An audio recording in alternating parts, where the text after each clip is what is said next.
Before you can create a healthy relationship with others, you first have to create a healthy relationship with yourself. Welcome to Let's Talk About It with your host, Dr. Janie Lacy. Janie is a nationally respected psychotherapist, and on this show, she and her featured guests will help you discover and break patterns in your life that can contribute to self-sabotage and unhealthy relationships. Now, here is Dr. Janie Lacy.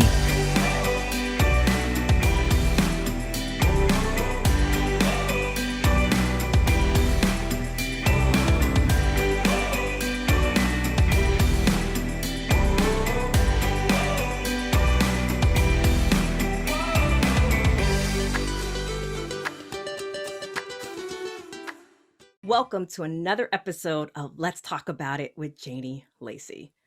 You know, daily life in today's world can be hectic. We get overwhelmed and exhaustion are on the rise as endless to-do lists pile higher and higher.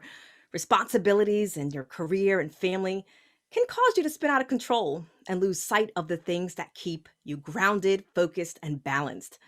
Even though you're holding things together by a thread, you may continue to keep going until that doesn't work anymore, and eventually you break down. Today, our guest, Lauren Lavender, is going to help you turn a breakdown to a breakthrough. She helps burnt out women find the strength they need to accomplish their goals through motivation, education, and empowerment without letting fear, anxiety, or doubt get in their way. Welcome to the show, Lauren. Thank you so much for having me. I'm so excited to be here. Well, we are excited to have you. So many people that may be watching us live or listening to the recording or finding us somewhere in the podcast, they want to know, who is Lauren Lavender? Who is Lauren Lavender? What do you want people to know about you? That is such a great question and so relevant. I wear lots and lots of hats, like I know we all do, but what I like to be remembered as somebody that wants to make an impact. And so how I do that is through the multi-channels of my life. So I'm a mom first, but I'm also a business owner. I'm a coach. I'm a podcaster. I've been in the marketing world forever. So as much as I like to retire that hat, I am still rocking that hat everywhere I go. But most importantly, I want to be remembered as somebody that served and help people. So I do that through my multi-passions and my multi-potentials. And the number one thing I want to be remembered as somebody that gave their all and just put it all out there and ultimately helped people in return. So Lauren gave it her all. It's the good old saying that comes to mind is dying empty. That when you meet that casket, you gave it all. I sure did. And I want to be remembered and by the way, if we're going to be a little dark for a second, I hope that my casket is covered by amazing people that just said, yes, she did. Yes, she did. And it was the truth versus, right. Okay, well, what do we got to say about her, right? Right. So, talking about the dark side of things, what would you say has been your greatest life pain points that fueled you to the woman who I've met, the woman you are today? I mean, what are some things that when you look back, we all have these pain points and we can look back at our life and say, okay, it was really difficult and dark in that moment, but I can clearly look back and say, I needed A, I needed B, I needed C to happen to be who I am today. And because I had those things happen, I can either help women, I can be in a greater position where I understand because it's far enough behind me, but I can see it was needed to be the woman that I am today. So what are some of those greatest pain points for you, Lauren, that contribute to the strong, powerful woman that I know you to be? Well, I'd love to say it was just one or two, but there were quite a few. And I know so many of you can relate to that. And so for me, it was a lot of childhood. I don't want to say trauma because that word is so triggering, right? It's such a heavy word. But for me, we grew up with mental health issues. It was like, what's for dinner? What do we have to do for work or school today? And also, how's everyone doing? Because that was just a topic of conversation in our house. Mental health issues were very prevalent. And so I learned from a very early age how to check in with myself regularly and then use that power to either pause or propel forward and to do something with it. So quite a few things. I had a really tough relationship with my dad growing up, purely because he had a lot of mental health issues and I didn't know what to do with them. I internalized them. I thought that everything that he felt had something to do with me. And when you're young and you're a child, you don't know what to do with this energy around the house all the time. And so I internalized a lot of stuff going on in our house. And with that, it really shaped me to be what I like to call a people pleaser. And I did it in every aspect of my life. I did it in my professional life. I did it in school. I did it in sports. I did it in everything. And it got to the point where I was so good at pleasing people, I had no idea who Lauren really was and what Lauren wants to do. And so I had to have my own breakthrough because I kept breaking down. I would try to be the most amazing swimmer. And then I would get to a certain point and go, I just can't do it anymore. I'm going to burn out now.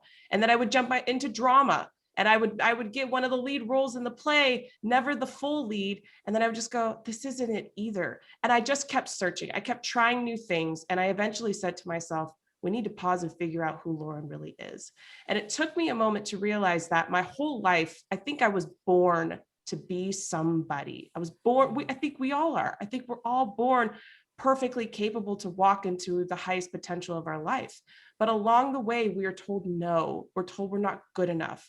We're told we're not pretty enough. We're told we're not old enough. We're too tall. We're not tall enough. You're too something or you're not enough of something.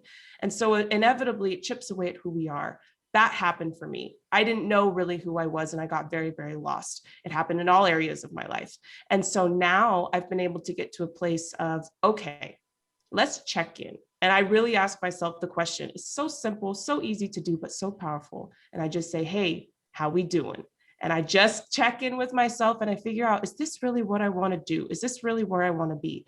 And inevitably, that's why I can say I've lived a very full life. You know, I've done this career, I've tried this job, I've dated that kind of guy, and then I married this one. It's like I had to go through a lot of bumps and bruises and a lot of trials and tribulations to realize that your life is not going to be linear. It's not going to be perfect, but it's up to you to decide what you're going to make of it. And if this breakdown is going to become a breakthrough for you and how you're going to handle tough times ahead.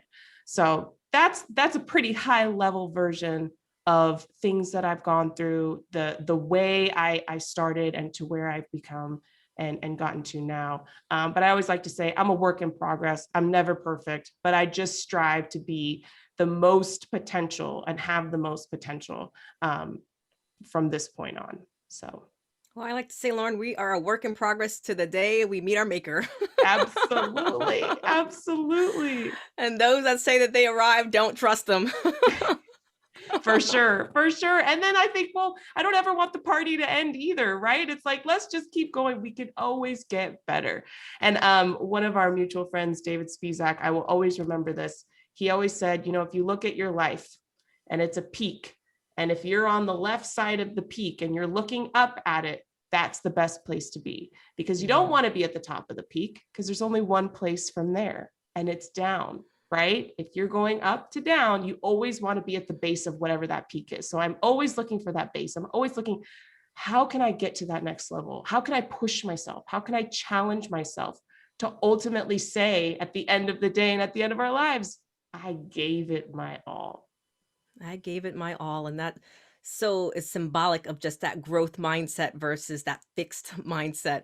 Yes. But you know what? I want to go back a little bit because I think this is going to help a lot of, especially a lot of the women in my Women Redeem community, is when we're looking back at our childhood or we're connecting the dots to understand how we got here.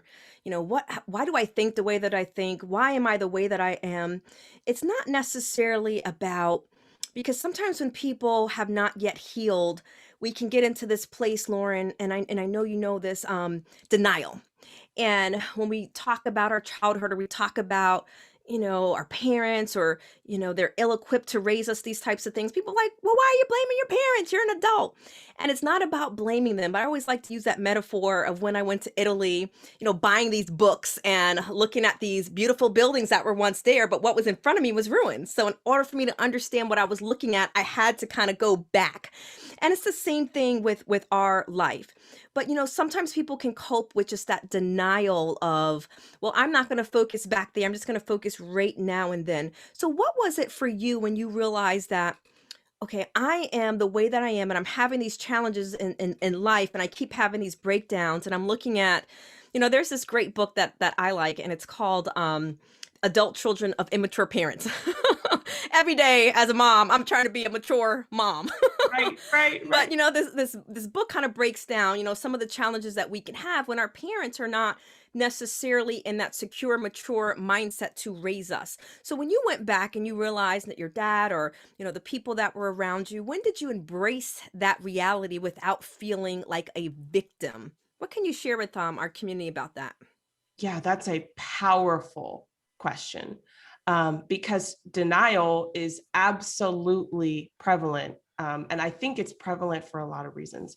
One, it's easier to not deal with it, right? It's easier to just be comfortable and say, yeah, that happened, but I refuse to relive it. I refuse to go back and pay any attention to that, because that means that I have to feel some really scary things. That means I have to relive some things. That means I have to put myself in a really vulnerable mindset and deal with it again.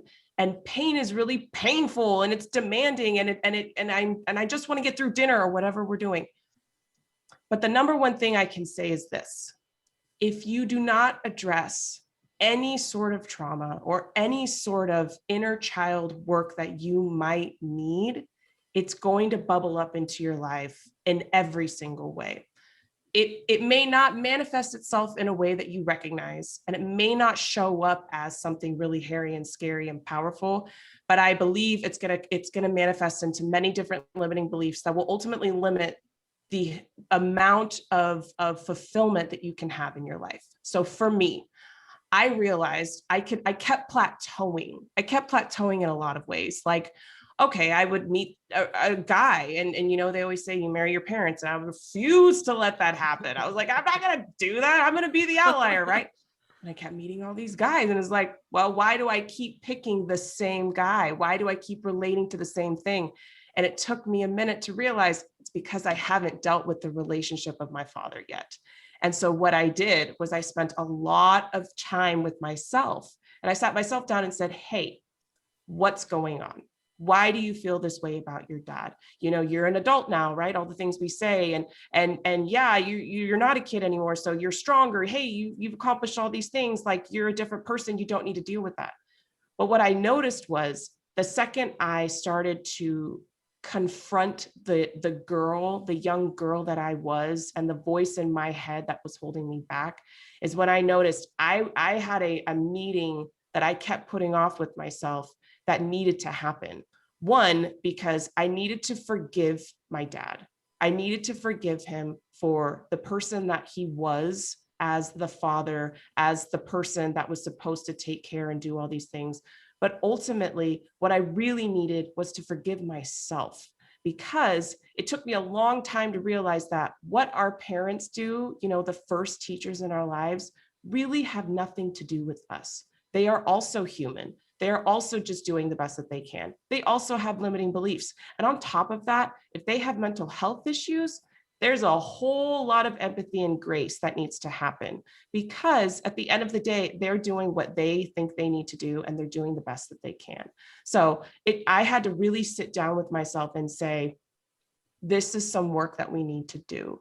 And we need to forgive our parents, and we need to forgive ourselves, and we need to look at our limiting beliefs straight in the face and say, you no longer get to have that power me anymore. You no longer get to decide and roadblock me and bottleneck the choices that I make that ultimately lead to me having a very fulfilled life.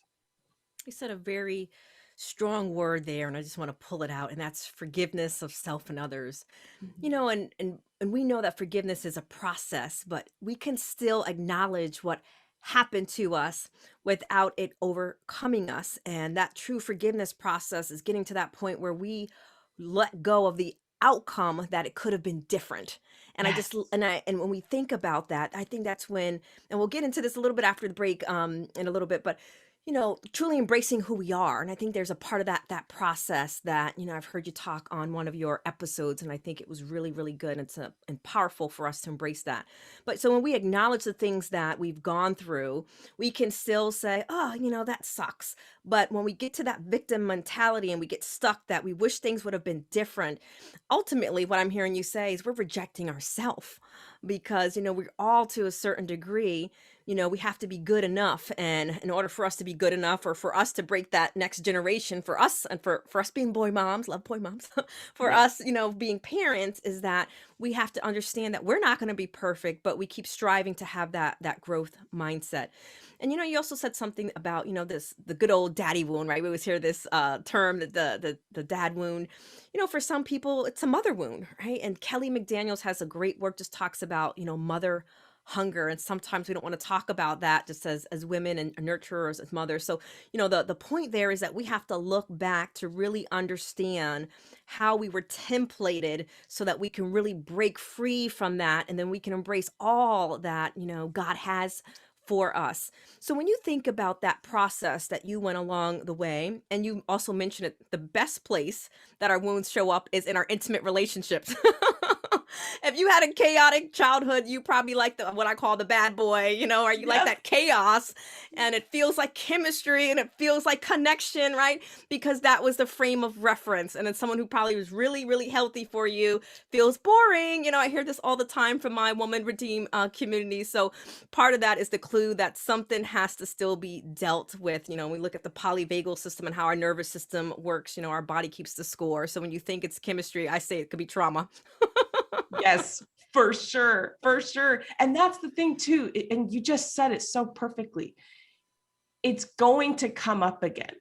It's going to come up, and it's going to come up in a few ways, like you just mentioned, in your parenting, right? And now that we're moms, we're going, oh, that's why mom and dad did that. But also, oh, that's why mom and dad did that. And it's one of those, well, I get to learn from it, and I have the chance to break that cycle as a parent. But then also who we marry, right? Because we have the chance to break that cycle in relationships and to really put forth what a healthy relationship could be. Right. And like you just said, yeah, the chaos was my calm. The chaos was my place of serenity. But it took me a minute to realize, but that's not getting me anywhere, and it's not sustainable. So absolutely, absolutely. Get back to the same place where we feel the same thing over and over and over again, and then it's just not Steve or Bob, it's now Joe, but it's the same feeling. And that's the Right. clue that I always tell women, that we have to be clued in, and it's not outsourced. Sometimes it's inward, in that inner work. For sure. I just love one of your episodes, Unfortunately Relatable. Just love that title, where you talked about I'm going to pivot here, the 5 stages of burnout and how to combat them. And, especially for women, just wearing, as you mentioned in our opening, wearing different hats, having different expectations. Can you share with us some of the signs that if someone's listening to us, signs that they can recognize in themselves that they're in that burnout, and what someone can do to start turning their life around? Because when I think about the times in my life, Lauren, where I was burnt out, I didn't realize I was on that path, because that was the normal. As you mentioned, you're wearing different hats, you're juggling different balls. And I now change my mindset about this. But at that time, feeling like burning candles at both ends was like the hustler move. Yes. You just Yes. think you're a badass, all this other stuff. And it really was just the road to self-destruction. So talk to us a little bit about burnout and some signs that people that are listening, that are practical, that they may recognize that they may be on that same path, and what can they do to change that? Yeah. And burnout is real. It's real. And burnout doesn't mean stop. A burnout doesn't mean you're so burnt out you can't get off the floor. Burnout is actually, I like to say, there's high functioning burnout people. And I was one of those people. And so my symptoms were, I felt really numb. I felt really drained. I felt like I could never get enough done. I could never feel successful enough. I could never. But I also felt like I should be doing this better, or I'm in a place where, oh, I really want to make a change, but I just can't because I don't have the energy, or I don't know how, or I don't know why, and I can't get myself to do the thing. But it also manifests physically, right? You could be so drained that you really just feel like not getting out of bed today, where you don't really want to show up for your kids, or you don't really want to show up for your partner, or you don't really want to go do that fun social thing that maybe a year ago you would have loved doing. That's burnout. Burnout is a lingering feeling, a lingering emotion that, if it goes undiagnosed, could actually become a disease within your body. And so what it does is it runs rampant within you, and you don't even know what's happening. You just learn to live with it because it's such a gradual increase, right? You just put one more rock in the jar every single day, and then you look back and go, why does my back hurt? And it's because you've been carrying around this sack of rocks, these heavy things all the time, and never dealt with them. And you just keep picking up things along the way without stopping to adjust your pack or adjust your why or your reasoning, or to stop and ask yourself, should I continue doing this? And I think especially for women, there's this expectation that as we get older, as we become more successful, the word is more. I want more of that, or I want to include that. But it's really hard for women, I think, to subtract, right? And so one of my favorite sayings is, if it doesn't add up, you got to subtract it. It's the truth, because if it's not working for you, that means something's got to go, something's got to give. So you might as well strategically look at what you're doing and say, what is pulling my energy? What is taking away from my ultimate fulfillment? And I believe truly it's a limiting belief. And the reason I say that is because somewhere in your course of your day, somewhere in your routine, somewhere in your plan, your roadmap for your life, you're holding yourself back, or you're stretching yourself too thin. And if we don't take the time to really stop and address these feelings of, stress and being overworked and lacking energy and numb, or any sort of symptom that's actually creeping in your body, it does become a physical disease, and it can really overpower the person that you are and really pull you away from ultimate fulfillment. So burnout is real. And if you are feeling it, I really encourage you to just sit down with yourself and just ask the question, like I always say, how are we doing? And if you can't answer that confidently with, we're doing fantastic, we're experiencing some burnout. And it's really normal. I think most people feel burnt out at some point in their life. Sometimes it's by choice. We just keep tacking things on and we don't know when to stop. I think other times life hits us really, really hard. And especially with the pandemic, 100% of the jobs lost in September of 2020 were women. And it's because the schools weren't working out. And so everybody's, working from home, but also raising their kids. And so somebody's got to lose their job, and it's going to be the mom. Why? Because we're so used to just picking up the slack. We're so used to stopping and saying, oh, I'll just do it myself. And I think when we don't address that sometimes we do have a limit, then we really limit the amount of potential and the amount of fulfillment that we ultimately can have. So I encourage anyone to get on top of your burnout. And if you don't know how, please reach out to me or Dr. Janie, because you don't have to do this alone. And especially women, we can accomplish the impossible when we get together. So we certainly can. Women can help empower each other. There's something that came to mind as you're talking about just that whole burnout, and I'm hearing, especially more times for women, it goes for men as well, for but sure. that whole approval, that I think there was even a book, that approval addiction, right? We outsource our self-esteem. There's constantly looking for validation, so we're doing because there's this need to be needed. I mean, where do you see all of that and contributing to us being burned out? Yeah. I think it's impossible with the generalized standards of society to ever feel like you are enough. But the greatest news of all is that nobody's opinion of you matters except you. And that sounds so cliche, and you've heard it your whole life. Your mom, your teacher, somebody told it to you, but it's the truth. One of my favorite things is I always see a meme, and it's like, the husband's always like, why do you get so dressed up for your girlfriends? But then when we go out, you got your hair up in a messy bun and we're just whatever. And it makes me laugh because girls get dressed up for other girls. And I want to highlight that for a couple of reasons. I don't think it's just men putting standards on women. I think women put standards on women. I think we like to show up as the Miss Have-It-All, Miss Know-It-All, Miss, oh my God, could she do anything more perfect? Because it's validation, right? And we're constantly seeking that validation that we are a good mother, that we are a professional, that we can have it all, right? I think society has put that standard on us, but I also think as women, we've put that standard on us. And so I think if we can be really empathetic with ourselves and show up as our true selves, we will release that pressure of having to be perfect or a high achiever or somebody that has everything. Because at the end of the day, it's all about fulfillment for you, right? Everybody has their own metrics. Everybody has their own way of measuring their success. And so I think if we can be really realistic with each other as women, that this doesn't have to be so everything, right? That we don't have to be in a million places. It's okay if you don't want to have kids. It's okay if you don't want to work and you want to stay home with your kids. It's okay to do whatever you need to do, right? Because we only live once. And it's powerful that you look back at your life and say, and I did it my way. So I think for women especially, really be honest with yourself about what you want. And don't be afraid to validate yourself if you can't get validation from others.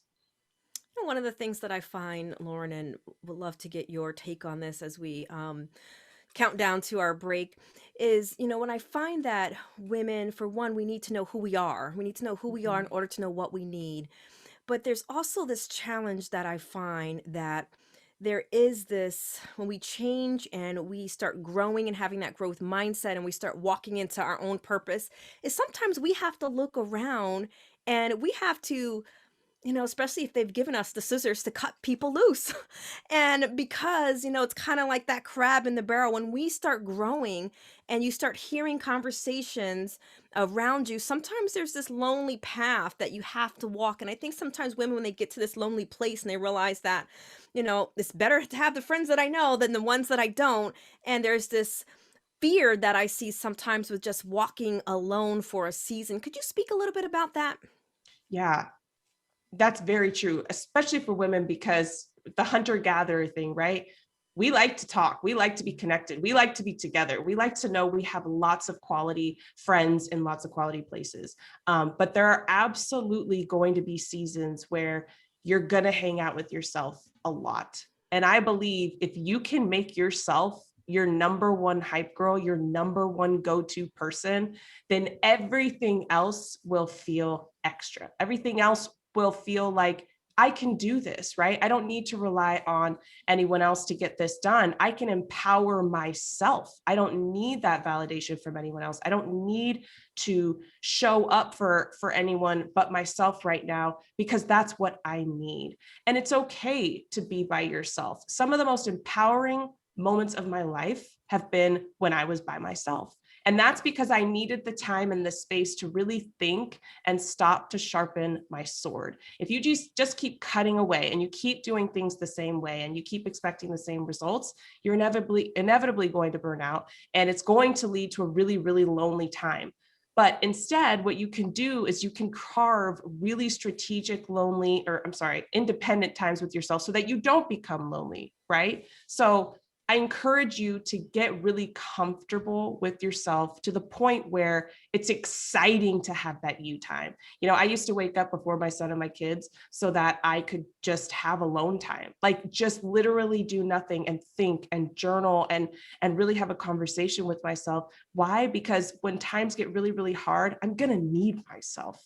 Right? That's the only person with me at the end of the day going through this. So I need to have a really good relationship with myself. So I encourage anybody to find comfort in being alone or independent or on your own, because there's so much power in that. So we need to get in a space where we like to be alone. We get Yes. used to being alone and being lonely are two different things. And if we don't like our own company, how can we really ask someone else to like our own company is what I like to say. So get in that space, know it's a season, get your hands dirty, look in the mirror and start embracing who you are, because when that woman shows up, a lot of different people, a new crew will show up. So we'll be right back. Let's talk about it with Janie Lacy with our special guest, Lauren Lavender. Are you often attracted to unavailable partners? Feel like you can't stay but can't leave a toxic relationship? Obsessed with thinking about a current or former lover? Feel resentful that you're always taking care of the other person? The Woman Redeemed Therapy Program is for women who want to break free from toxic relationship patterns so they can find the love they truly deserve. This program is a safe, nurturing environment essential for building self-worth and acquiring the tools to work through challenges and create your best self. We invite you to begin the journey today to start building the new you. Call 407-622-1770 or visit lifecounseling.solutions.com. That's lifecounseling.solutions.com.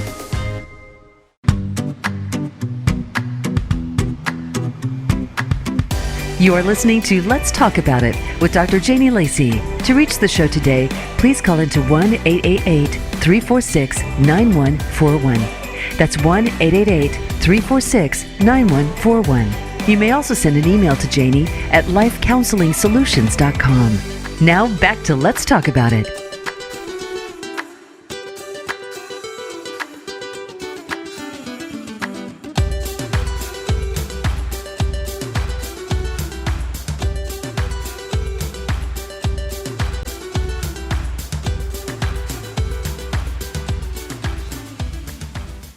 Let's talk about it with Janie Lacy. We are having a phenomenal discussion with my special guest, Lauren Lavender. Lauren, I want to talk a little bit about one of your episodes. When I think about this word anxiety, I think about a lot of things. Lion and bears, oh my God. But I know you speak a lot about anxiety. Could you share with us how this has shown up in your life and how you've overcome it? And the reason why I want you to share with us, because I believe a lot of women, we relate to this. And what I'll see more times than not is, and even in my own life, is almost getting used to having a level of anxiety and thinking that was normal.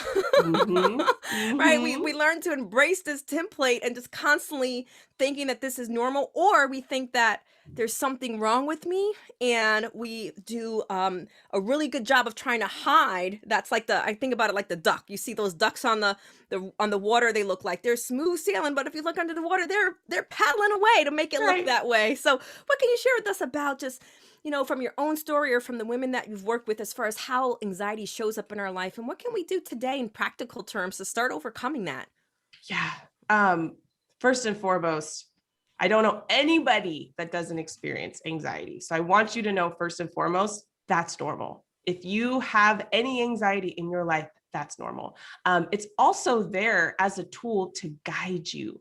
Anxiety is a little voice that's going on in your head that's saying, hey, this might happen. This might happen. But the good news is your thoughts don't make you. They're just thoughts. And I think, like you were talking about, we're so used to having these thoughts of what if this happens, or, oh, this has happened to me in the past, so it's probably going to happen again in the future.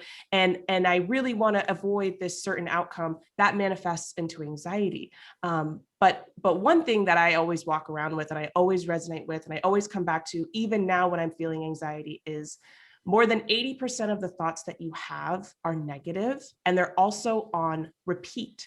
Right? So of course we're feeling anxious. Of course we're walking around, like you said, and we're able to live with this anxiety and use it for good and be productive and all these things. But sometimes it gets overwhelming. And that's where it gets to the threshold of, oh my God, this is debilitating. I can feel it in my body. My breath is short. I feel like I can't go to work. Like I'm so overwhelmed. I can only focus on this thing. And if you get to that place, I hope this resonates with you. You are in a place of challenge and change, and something is weighing on you so hard for you to address it that I encourage you to just stop and be empathetic with yourself and patient and say, I'm probably worried about something that's not going to happen. And even if it does, I'll probably handle the outcome better than I expected that I could. Look at how far you've gotten in your life already. You've gone through a lot of things. You made it out. You made out 100% of the time. And if that's not encouraging enough, I don't know what is, because at the end of the day, you have you, and you have intuition. You are smart, you are confident, you are capable. So remember those things in your hardest times when you have anxiety, and know this is your body's way of just trying to protect you. We like to stay safe and comfortable. And so when we push ourselves to do something scary or that might be challenging, anxiety is like, hey, let's not do that. Let's stay comfortable. When in reality, that's the best opportunity to grow and make a change. So I hope everybody resonate and relish in the fact that anxiety is a good thing for you, because it probably means you're at an opportunity to change and push yourself. But also know, if it's debilitating, that's just your body's way of saying, let's do something about it. Let's take a moment, let's pause, and then we'll get back on track after. Such a reminder for us to tune in. And like you mentioned, I kind of hear it as it's a little alarm system to tune into the alarm Yeah. system. And I also relate to this in parenting, Lauren, in the sense that if we were, why it's so important for us as parents to not deny our children's reality, right? Because if Yes. we were raised up in systems where children are heard and not seen, our children are seen and not heard, in the Right. sense that if you express an opinion, or you've talked about something you felt, or you said that you were ill, and no, you're not, you're going to go to school, you're just fine, and you've had enough of those small cuts along the way as little girls or little boys, you learn to deny you learn to have your reality denied. And that doesn't go away when we're 20, 30, 40, 50, right? Unless you're in the healing, unless you take on a healing journey, you can start denying your own reality. So when that anxiety sets in, you can feel there's something wrong, but it's almost like you get into that denial until you're faced to face it, and so to speak, until you're either having that breakdown or you're having that burnout. So, I tie that into when we are raising our kids, especially those of us that are parents of especially kids under 12, Mhm. that to embrace their opinions, to embrace, whatever they're experiencing appropriately, and help be that parental mirror. Doesn't mean we have to agree with them, but once we start practicing denying their reality or trying to create little robots, it's going to be really difficult for people to be tuned in now that they're an adult, right? Because we all have this emotional age. So we can be 20, 30, 40, but you can still be that 12-year-old person inside that got frozen emotionally. And for those that are in coupleship, they can relate to it where, he's just acting like a 12-year-old, or she's just acting like a 15-year-old. Well, they probably are. Yep, we all know a couple of those. Yep. But so that ties into, we often hear this saying about really believing in yourself. Believe in yourself, believe in yourself. We hear that all the time, Lauren, and I'm sure you hear it as well.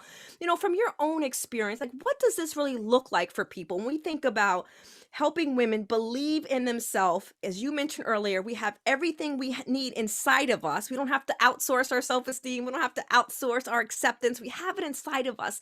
So what does it look like for the women that are listening and they're on their healing journey and they hear this saying about believing in yourself? I mean, what can you share with them about how this transforms or what it looks like for them? Yeah. Well, I know it sounds so cliche, like believe in yourself, like, of course, like, hello, like everybody's been saying that to me my whole life. But when you truly get a hold of that concept, like, oh, shoot, maybe I really should believe in myself, you'll hold yourself to a higher standard. And then you can watch all of your goals, your manifestations, and all the things you're trying to achieve literally walk into your life. And here's why: the only person that can get something to really do something is you, right? And I think if we can look back at all of the times where we're really, really proud of ourselves and make a list of them and reread that list and just check in with ourselves and go, hey, like, I really can do this. We're able to grab the reins of our life and say, yeah, I actually do believe I can. Because look at all this other stuff that I've accomplished. I am a mom. I am a wife, or I did start this business, or I did land that job. I made it through high school, or I made it out of that relationship, right? There's so many things that we go through that really define and push us. But at the end, we can always look back and go, I did that. So I believe in me. I choose to believe in me. I think the latter is, if you don't believe in yourself and you truly believe you can't, you're also right, right? Like Henry Ford said it. He's like, either way, if you believe you can or you can't, you're right. If you don't believe in yourself, you will not grow. You will stay exactly the same. And you're going to have this same problem and appointment with yourself at the same time next week. So I think the number one thing you can do is, like Dr. Janie was saying, was, and like you were saying, is don't wait for that validation. Don't wait to outsource that confidence. Don't wait for somebody to breathe life into you to say that you can do it. You can. Listen to yourself. That's why we get anxiety. That's why your whole body is working so hard to protect the one and only person it cares about. And that's you. So back yourself up, be that person you need you to be. And if you start to believe in yourself, you really will be able to accomplish just about anything, because you'll truly know that you can. It reminds me, Lauren, of, the good old arena. We hear the metaphor all the time is that, in that gladiator, he's face down in the dirt. no one's going to make him get back up except him, right? He's going to get back up. Even if you have a moment and your face is down in the dirt, the only person who can put their legs and push yourself up is you to get back up and start swinging that sword. Yes, absolutely. That big old heavy sword, which you fought in that arena before. And even if you are venturing into something new and you're like, I don't think I can do this. This is really scary. Oh my God. Oh my God. Push yourself through. Make fear your friend, right? The scariest moments in time are really just a little bit of adrenaline going and pushing your body to say, all right, it's fight time or it's flight time. But either way, we about to go somewhere and make history. So let's make sure we're on the right side of it, and to really push yourself and to really put yourself in a position that says, wow, I'm going to make some sort of setback into a comeback, or I'm going to try something new because, like I said, I put it all out there and I just said I could. And so I did. You'll never regret getting back up. We'll always regret staying down. Isn't that the truth? Absolutely. And you only have to get back up one more time than the amount of times you fell down. Just one more time. Just get back up one more time than all the times you fell down, and you'll be ahead. That's how you win. Just that next move. That's right. So Lauren, someone's listening right now and they're looking in the mirror and they're thinking, how do I get here? Right? They feel confused, they're feeling overwhelmed, they're feeling exhausted, they're feeling lonely, all the things that we're talking about. I mean, what do you tell her, because you were once her and you share your story. I mean, what are some of the steps that she can take immediately to start climbing out of that dark hole when she's looking in that mirror, she's confused, she feels alone, she doesn't like her life, she's thinking, how did I get here? What can she do? What do you want to tell her? I think that then I like to give relatable advice, right? I like to give practical steps. So I think the easiest thing we can do is to be honest with ourselves. Now, I know that's not easy, and maybe I should say it differently. A simple answer is to be honest with yourself. And so if you're standing in that mirror and you can't smile at that reflection and you can't say, I'm proud of you, this is an opportunity for you. This is an opportunity to have a dialogue with yourself in that mirror and say, okay, then what does fulfillment look like? Right? So I'm a firm believer in that we got those 4 channels. You got your spiritual, your mental, your emotional, and your physical. And if one of those is not in alignment with the others, it means we're not going to reach ultimate fulfillment. So if you're standing in that mirror and you can't figure out what it is, ask yourself, am I emotionally stressed? Am I mentally stressed? Am I spiritually stressed? Or is it something physical? And of those things, it's really important to remember you can make a change in any of those areas. It comes with your mindset. So what I like to do every single morning, whether I'm having a good day or not, is I write a list of all the things I'm proud of myself for. It sounds so cliche. It sounds like, well, of course, Lauren, you're proud. You've made it this far. You've done all these things. I didn't always feel that way, right? Like we just talked about, I had a really hard time. I was really burnt out. And for me, it took a minute for me to just sit down with myself and be honest and then say, okay, today's the day we're going to make a change. And I think if you can write down or put into the universe, this is where I'm struggling, I'm having a hard time here, and then really holding yourself accountable to make a change through your mindset, you'll be able to incrementally improve your life and the quality of your life day by day. Change can't happen overnight. Sustainable change can't happen overnight. But what you can do is immediately change your mindset and start breathing life into the life that you want to have, and then holding yourself accountable to march into it and do the thing. Absolutely. I just love that in the sense that, and you said it right, is we have to be honest with ourselves. We have to say, you know what, there's a problem here. Hello, there's a Yep. problem here. And I think what happens is, we get to this place where every single person has a shadow side. And in that shadow side, it's just a matter if we're going to acknowledge it or not. And the best way to really move forward and take that next step is to embrace that shadow side and integrate it, because then it loses its power over you.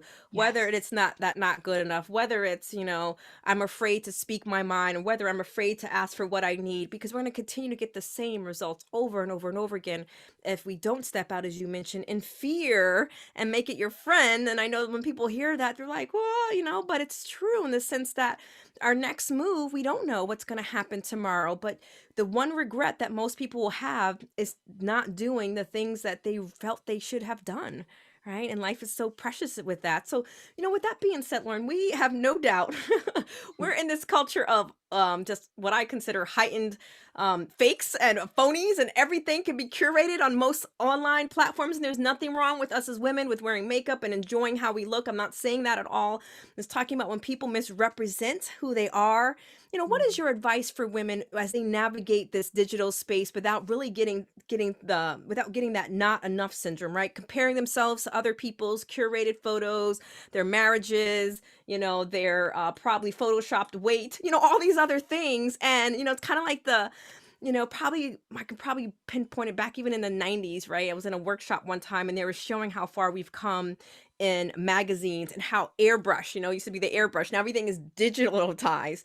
And then people, I remember being on doing a news segment about just like Facebook depression, so to speak, right? When people are constantly comparing themselves. So that woman who feels like, she wants to step out, maybe she wants to be an entrepreneur, maybe she's been an at-home mom and now she's feeling like, now I want to find my purpose, but she's looking at social media and she's like, but everyone else is doing all these great things and I don't feel good enough. I mean, how can you help women navigate this digital space where we need it, but yet it Mhm. also is like this double-edged sword is kind of how I look at it. Yes, we're all guilty of that. I Mhm. think every single person. I think even the most perfect person you can think of is also thinking of another perfect person and wishing they had some aspect of that. So forgive yourself for doing that because it's impossible not to, right? We're hit with so many different mediums of ways to be pushed and airbrushed and digitized. And there's this, like we talked about, a huge pressure to be all the things. But if you are one of those people where it drains you to be on social media, I challenge you to just get off. That sounds really simple. Get off for a few days and watch your mood change. If your mood doesn't change and you're like, okay, no, I still feel pretty bad about myself. I still wish my weight was better, or I wish I knew I could just wear that outfit or whatever it is.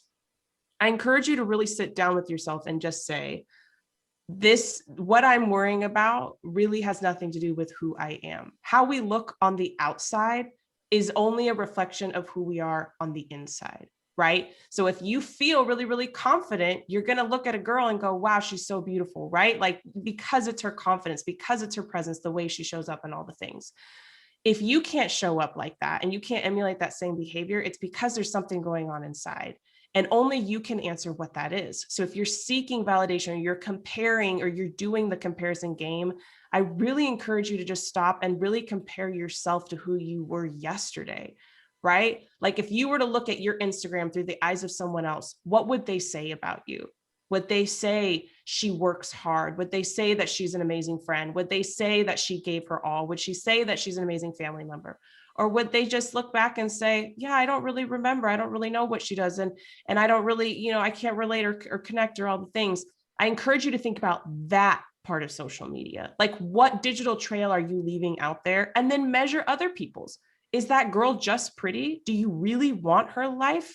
Because a lot of the times, those really successful people, they had to go through a lot of hoops to get there. So really ask yourself, do you want to be anyone else? 99% of the time, the answer is no, I'm just fine the way I am. And I think comparison is the thief of joy. So give yourself the opportunity to only compare yourself to who you were yesterday and hold yourself accountable to be better than you are and really push yourself to be a better person. I decided I wanted to do a podcast because it's not visual, because I don't want people to see me. I want them to hear me. I want them to get to know me in their head. I don't want that distraction of seeing someone's face to face or their beautiful makeup or all the things. I love what we're doing right now. Don't get that wrong. But my point is I want people to connect through the heart, not the face, not the physical, not anything else. I want it to be soul to soul. And so I believe every person has the ability to do that. So I encourage you to really put yourself out there, really be the best version of you, and only compare yourself to who you were yesterday, and then be excited about the person you're going to be tomorrow. Such great share. I think we all can relate to this part, Lauren, is that Have you ever bought like for people who are listening, have you ever bought a service based off of their marketing? Yes. And then when you actually got the product or you got the service, you're like, this is nothing what I thought I was signing up for. This is nothing like the advertisement. Anyone can pay for marketing, anyone can pay for packages. But to your point, walking the digital space and being truly authentically you. And yeah, you can look and see what other people are doing, but ultimately the focus is on you. And as you said, is this represent who I am and getting your eyes off the prize? And one of the greatest things I did last week is my son and I had went with another family and we stayed 8 days in Mexico, and I unplugged from all social media. I was barely plugged into social media. And that reset was probably a really, really, really good thing, plugging into my life, right? And knowing that on the other side of it, getting back to home state of Florida, that social media was going to be there. So to your point, taking a sabbatical, taking time to unplug, plugging into your real life so that when you have a fresh mind, you go back and you see things for what they really are. Absolutely. Absolutely.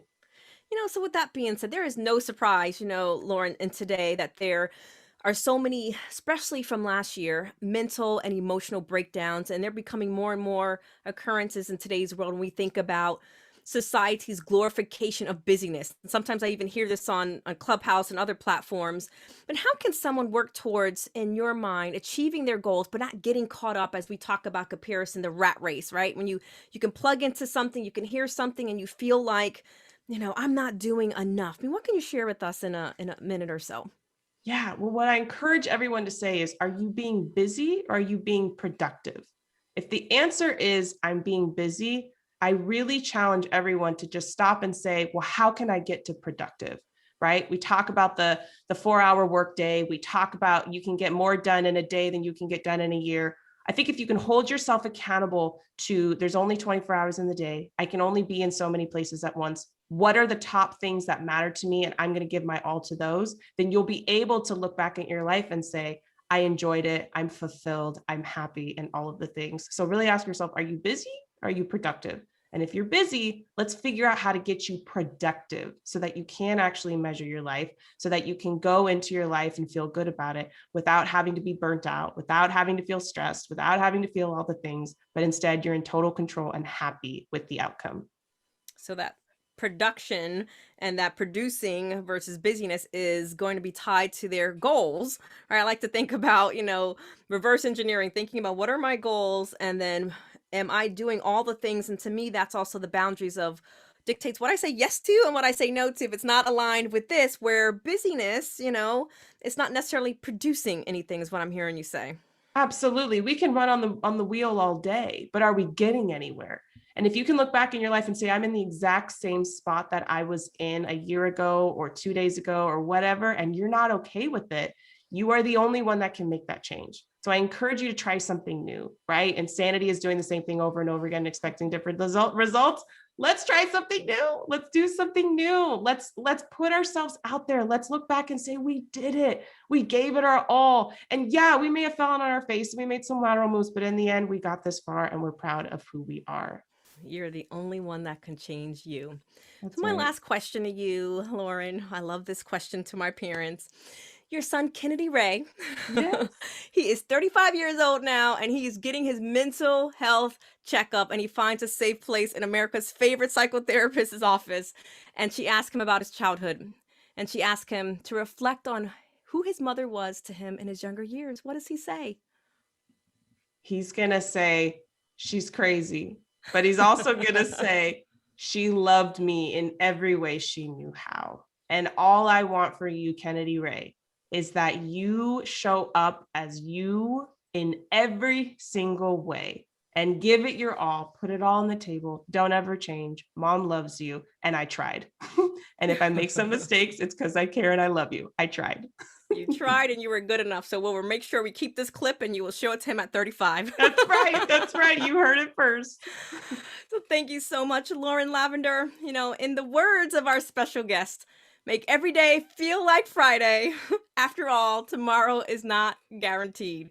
Thank you for joining us on another episode of Let's Talk About It with Janie Lacy. Until next time, this is your host, Dr. Janie Lacy.